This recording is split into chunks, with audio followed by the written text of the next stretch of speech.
Sige, Diyo. Sige, oh. Ito, sige mo to. Aray ko na. Para akong nabalian ng buto.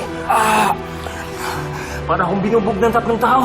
Lakas talaga ng kaparihan ng batang yun. Anong bata? Alien ka mo. Ang dami-dami yung sinasabi. Pwede ba?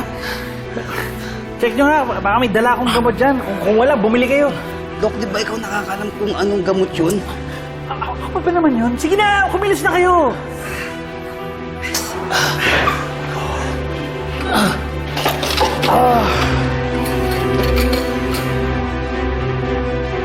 Chief, ayoko nagpupunta dito si Seth. Ayoko linalapitan niya ang anak ko o kahit na sinong miyembro ng pamilya ko. Bumalik na po si Doc Seth?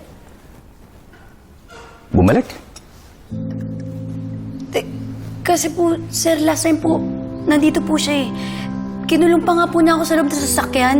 Pinagtanggulan po ako ni Sputnik, niligtas po ako ni Sputnik. Teka muna, kinulong ka? Bakit hindi na-report ka agad dyan? Ayoko na po kasi kayo mamblema, sir. At syempre malapit na yung big day nun, so ayoko nang isipin. Tingnan mo na, Marites, yung mga bagay na ganyan dapat sinasabi mo sa akin. Huwag niyo itatago yung mga ganyan sa akin. Chief, kita mo yan. Nakakadalawang balik na pala rito. Kaya nga kami nagpunta rito para malayo sa kanya. Tatrabahuin namin kagad ngayon yan, sir. Dok, ang tagal naman tumalab ng gamot na to. Ang sakit pa rin ng katawan ko eh. Ako rin, Dok. Walan yung alien yun. Paghintay kayo. E-epekto rin yan. Dami ng reklamo. Mabuti pa humanda na kayo. Aalis tayo. Dok, saan tayo pupunta? Nilalayo, syempre. Ano pa ba? Sigurado ako, nagsumbong na yan si Tonyo kay Carlos. At malamang, nireport na tayo sa mga pulis ni Carlos. Malamang puputayin dito. Sige na, umalis na tayo dito. Pag-impake na kayo. Tita? Venus. Hi. Hi. Upo ka. Tita, alam kong marami tayong pinagdaanan and I've really strained our relationship. Pero wala akong ibang makausap ngayon. And I'm sure na maintindihan mo ako bilang isang babae din. It's about Carlos and Grace's wedding, right? Tanggap ko naman na. And I want Carlos to be happy. Because he deserves to be. And I know that Grace is good for him. But still, Nasasaktan ka pa rin.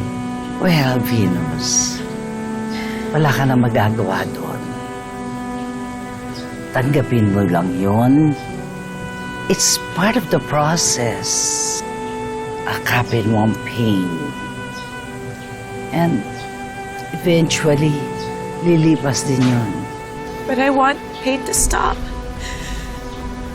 I want the hurt to end. It will eventually, slowly. Pero ang mahalaga, mahalin mo sarili mo. I guess I really needed to hear that.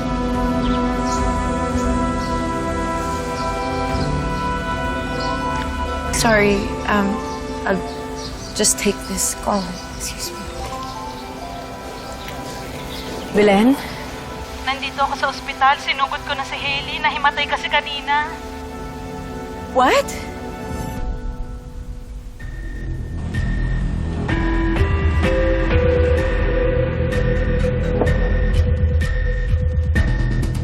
Doc Shep! Alam naming nandiyan ka sa loob! Subukan ka na lang ng maayos para hindi na tayo magkagulo!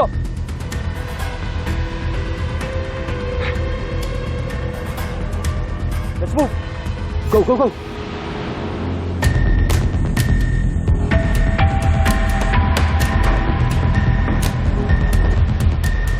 Buddy, negative. Wala talaga. Sir, negative po. Walang tao. Natunugan na tayo ah. Hindi talaga yung doktor na yan ah. Sige, maganda pa kayo! Sir.